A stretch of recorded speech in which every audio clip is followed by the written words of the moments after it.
Hello friends, welcome back to my channel চেখে দেখো। আশা করি তোমরা সবাই ভগবানের আশীর্বাদে ভীষণ ভীষণ ভালো আছো। আমিও কিন্তু খুব ভালো আছি। আমি শতাব্দী চলে এসেছি আজকের আবারও সামার স্পেশাল খুব লাইট একটা রেসিপি তোমাদের সঙ্গে শেয়ার করার জন্য।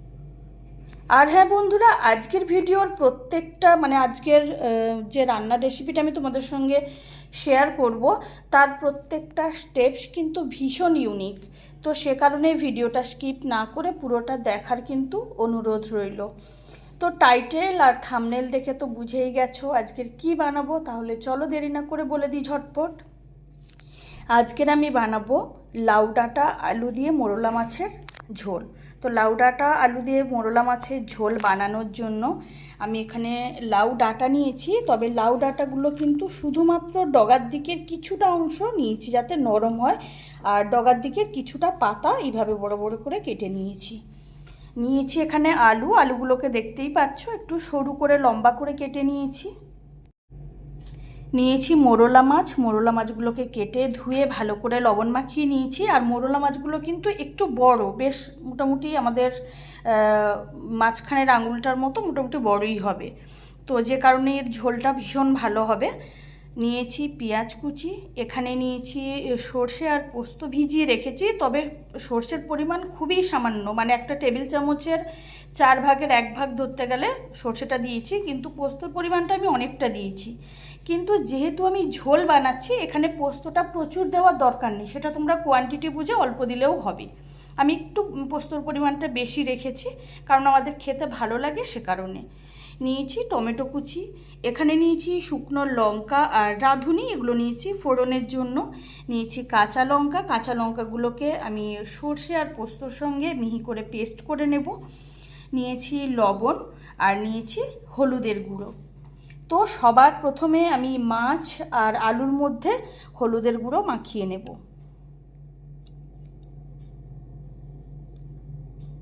আর মাছটাকে যেহেতু বেশ কিছুক্ষণ আধা ঘন্টা আগে ধুয়ে লবণটা মাখিয়ে রেখেছি, তাতে করে মাছটা খুব সুন্দর শক্ত হয়ে গেছে। তো এখন একে একে আলু আর মোরলা মাছগুলোকে মাখিয়ে নেব।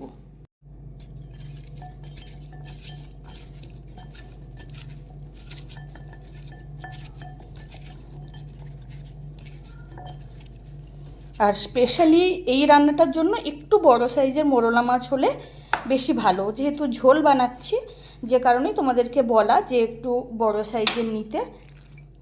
এখন মাছের মধ্যেও হলুদের গুঁড়োটা ভালো করে মাখিয়ে নেব।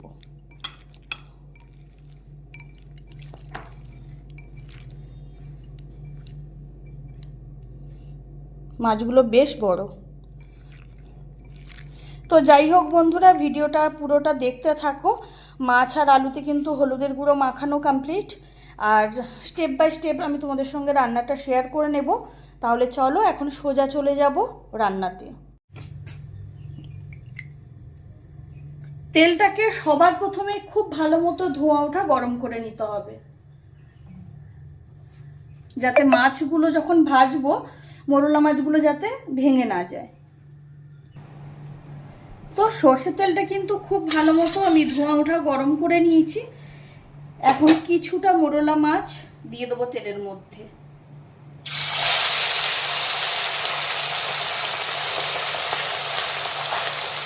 মোরলা মাছের একটা দিক মিডিয়াম ফ্রাই হয়ে গেলে আমি মাছগুলোকে উল্টো করে দেবো।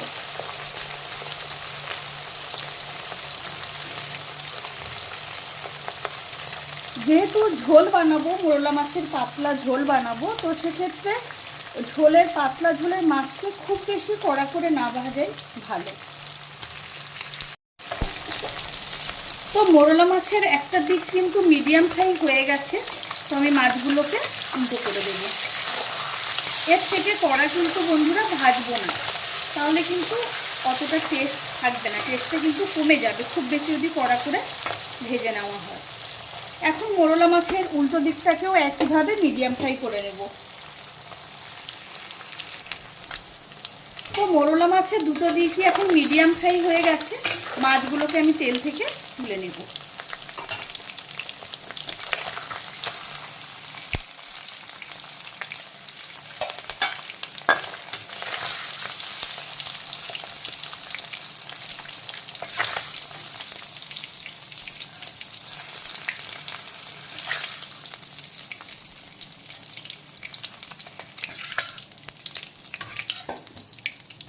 তো অর্ধেক মোরলা মাছ আমি ভেজে তুলে নিলাম, একইভাবে বাকিগুলো ভেজে তুলে নেব। তো সমস্ত মোরলা মাছ আমি ভেজে তুলে নিয়েছি। এখন ওই মাছ ভাজার তেলেই দিয়ে দেব হলুদ মাখানো আলু। আলুগুলোকে একটু ভালো করে ভেজে নেব।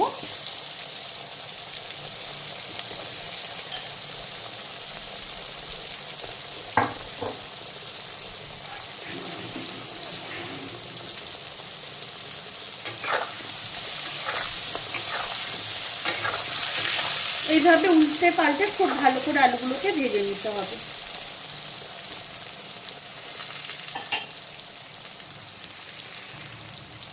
তো বন্ধুরা, আলুগুলোকেও এখন খুব সুন্দর করে ভেজে নিয়েছি। আলুগুলো দেখে তোমরা বুঝতেই পারছো। আলুগুলোকে আমি এখন তেল থেকে তুলে নেব।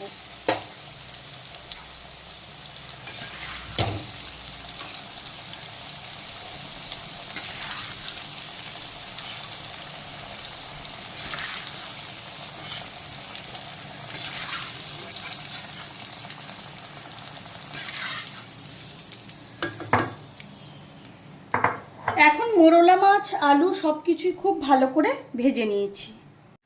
তো এখন মোরলা মাছ আর আলু ভাজার তেলেই প্রথমে দিয়ে দেবো 2টো শুকনো লঙ্কা ফোড়ন।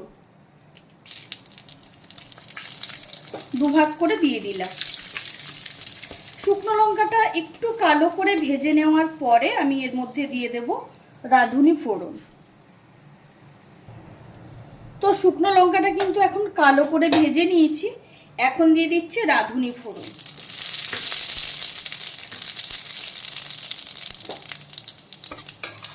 দিয়ে দিচ্ছি প্রথমে পেঁয়াজ কুচি।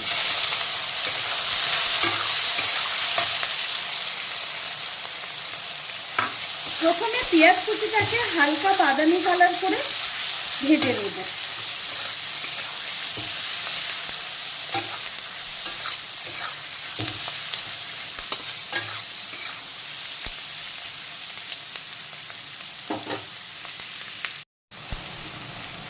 তো পেঁয়াজ কুচিটা কিন্তু হালকা বাদামি কালার করে ভাজা হয়ে গেছে। এর থেকে বেশি ভাজা হয়ে যাওয়ার আগে আমি দিয়ে দেব স্বাদ মতো লবণ। এখন পেঁয়াজ ভাজার থেকে অলরেডি খুব সুন্দর একটা স্মেল বেরোতে শুরু করেছে। আর দিয়ে দিচ্ছি টমেটো কুচি।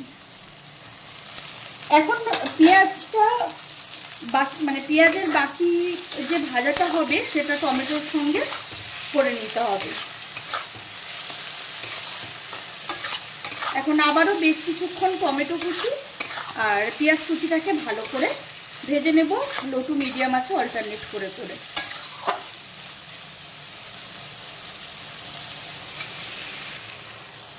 লবণ দেওয়ার পরে পেঁয়াজ কুচি আর টমেটো কুচিটা আবারও বেশ কিছুক্ষণ কষিয়ে নিলাম, ভাজা ভাজা করে নিলাম। এখন দেখতেই পাচ্ছ টমেটোগুলো কিন্তু বেশ মজে গেছে। আর এখন ভাজা পেঁয়াজ আর টমেটো খুব সুন্দর একটা স্মেল বেরোচ্ছে। তার সঙ্গে রয়েছে রাঁধুনি আর শুকনো লঙ্কা ফোড়ন, তাতে কিন্তু ডবল পাওনা হয়ে গেছে।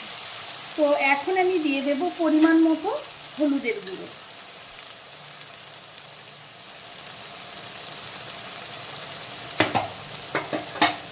আর দিয়ে দেবো বেটার টেস্টের জন্য 1/2 টেবিল চামচ পরিমাণ চিনি।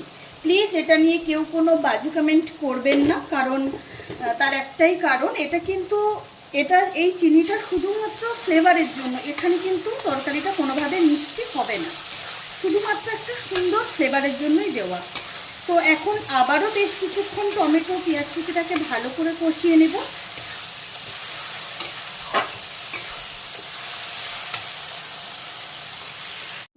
হলুদ আর চিনি দেওয়ার পরে আবারও বেশ কিছুক্ষণ পেঁয়াজ আর টমেটো কুচিটাকে কষিয়ে নিলাম। এখন কিন্তু খুব ভালো মতো কষানো কমপ্লিট। তো এখন আমি এর মধ্যে দিয়ে দেব কেটে রাখা লাউ শাক।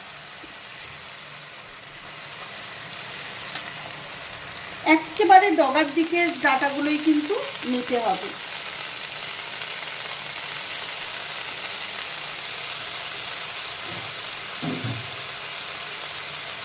এখন লাউ ডাঁটা শাকটাকে হালকা করে জাস্ট নাড়াচাড়া করে নেব। এখানে কিন্তু কষানোর কোনো দরকার নেই, জাস্ট হালকা করে এইভাবে মিক্সড করে নেব।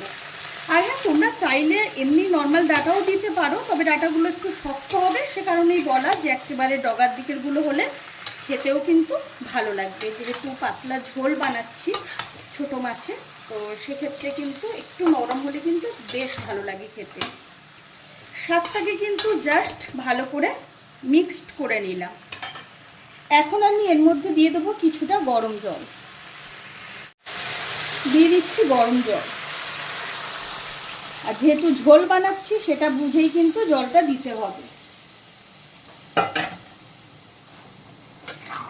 এখন প্রথমে বেশ কিছুক্ষণ লাউ শাকগুলোকে ঝোলের সঙ্গে ভালো করে ফুটিয়ে নেব। লাউ শাকগুলো যখন প্রায় 40 থেকে 45% সেদ্ধ হয়ে যাবে তখন আমি ভেজে রাখা আলুগুলো দিয়ে দেবো। তবে এক্ষেত্রেও বলে রাখি, আলুটা কীরকম তার উপরে কিন্তু ডিপেন্ড করছে, কারণ কিছু আলু আছে খুব তাড়াতাড়ি সেদ্ধ হয়ে যায়, আর আলুটাকে যেহেতু আমি খুব ভালো করে ডুবো তেলে ভেজে তুলে নিয়েছি সে কারণে খুব বেশি সময় লাগবে না। সে কারণে লাউ শাক মানে লাউ ডাঁটা শাকটাকে ভালো মতো আগে সেদ্ধ করে নেব। আর আঁচটা এখন আমি অবশ্যই ফুল ফ্লেমে করে দিলাম। এখন প্রায় 5-7 মিনিট সময় নিয়ে ফুল আছে আমি লাউ শাকগুলোকে ভালো করে ফুটিয়ে রান্না করে নিয়েছি। আর দেখে বুঝতেই পারছো যেহেতু একেবারে ডগার মানে ডাঁটা শাক, তো সেক্ষেত্রে এখন কিন্তু 40 থেকে 45% সেদ্ধ হয়ে গেছে। তো এখন আমি দিয়ে দিচ্ছি ভেজে রাখা আলু।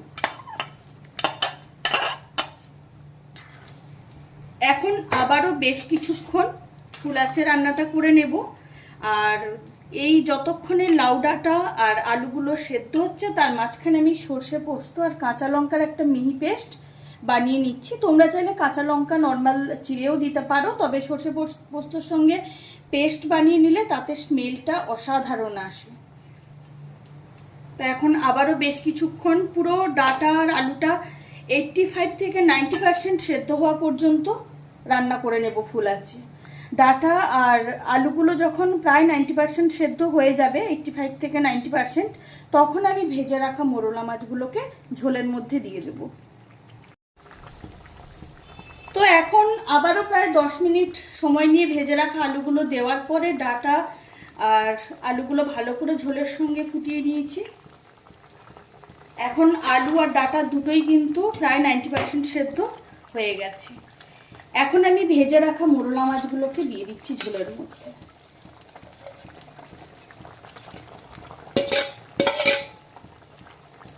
আর ওদিকে সর্ষে পোস্ত আর কাঁচা লঙ্কার মিহি পেস্টও একেবারে রেডি।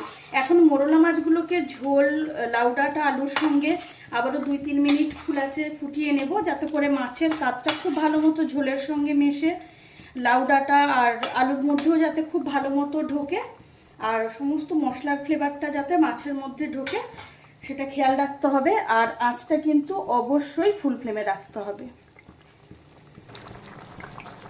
এখন কিন্তু আবারও 2-3 মিনিট হয়ে গেছে ভেজে রাখা মোরলা মাছগুলো দেওয়ার পরে আমি ডাঁটা আলু সব কিছু খুব ভালো করে ফুল আছে রান্না করে নিয়েছি। তো এখন দিয়ে দিচ্ছি সর্ষে পোস্ত আর কাঁচা লঙ্কার মিহি পেস্ট, সামান্য জলে গুলে দিয়ে দিলাম। আর সর্ষে পোস্ত যেহেতু খুব বেশিক্ষণ ফোটাবো না, তাই আবারও 2 থেকে 3 মিনিট সময় নিয়ে ফুল আছে একটু ভালো করে ফুটিয়ে নেব।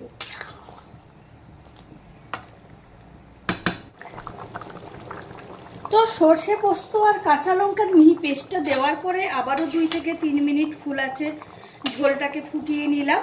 আর দেখতেই পাচ্ছ ঝোলটা কিন্তু বেশ মানে একদম গামাখা কিন্তু হয়নি। আমি ঝোলটা মানে ঝোল যেহেতু বানাচ্ছি ঝোলই কিন্তু রেখেছি। আর এখন অপূর্ব একটা স্মেল পুরো সারা বাড়িতে মোমো করছে, এতটাই একটা সুন্দর গন্ধ ছাড়ছে এখন। তো সেই সাথে আমার আজকে রান্নাটাও কিন্তু একেবারে কমপ্লিট। এখানে সর্ষেটা আমি জাস্ট একটা ফ্লেভারের জন্য দিয়েছি, খুব সামান্য পরিমাণ সর্ষেটা 2-4টে দিতেই হবে, সেটা মানে যত কম দিলেও কিন্তু দিতে হবে। তোমরা যদি এই গরমের মধ্যে খুব বেশি না দেওয়াই ভালো, আর সর্ষে পছন্দ করলে বেশি বেশি দিতেই পারো, তাতে কিন্তু কোনো প্রবলেম নেই। আর আমার রান্নাটা যেহেতু একেবারে কমপ্লিট, আঁচটা আমি এখন বন্ধ করে দিলাম। এখন একটা বড় ছড়ানো পাত্রে ঢেলে ভাতের সঙ্গে সার্ভ করে দেব। তাহলে বন্ধুরা তোমাদের সঙ্গে আজকের আবারও সামার স্পেশাল একটা খুব টেস্টি রেসিপি শেয়ার করে নিলাম। আর পোস্তটা আমরা সবাই জানি পেট ঠান্ডা করে, সে কারণে পোস্তটা একটু বেশি হলেও কোনো প্রবলেম নেই। আর তোমরাও এইভাবে লাউ ডাঁটা আলু দিয়ে মোরলা মাছের ঝোল অবশ্যই বাড়িতে ট্রাই করো, খেতে জাস্ট অনবদ্য হয়, যে কারণে তোমাদের সঙ্গে শেয়ার করে নেওয়া। আর আমার আজকের রেসিপি তোমাদের কেমন লাগলো সেটা কিন্তু কমেন্ট করে জানাতে একেবারেই ভুলো না। আমার আজকের রেসিপি যদি তোমাদের ভালো লেগে থাকে তাহলে অবশ্যই অবশ্যই লাইক কমেন্ট শেয়ার করো, চ্যানেলটিকে সাবস্ক্রাইব করে দিও আরও অনেক অনেক ভালো ভালো নতুন নতুন রান্নার রেসিপি পেতে।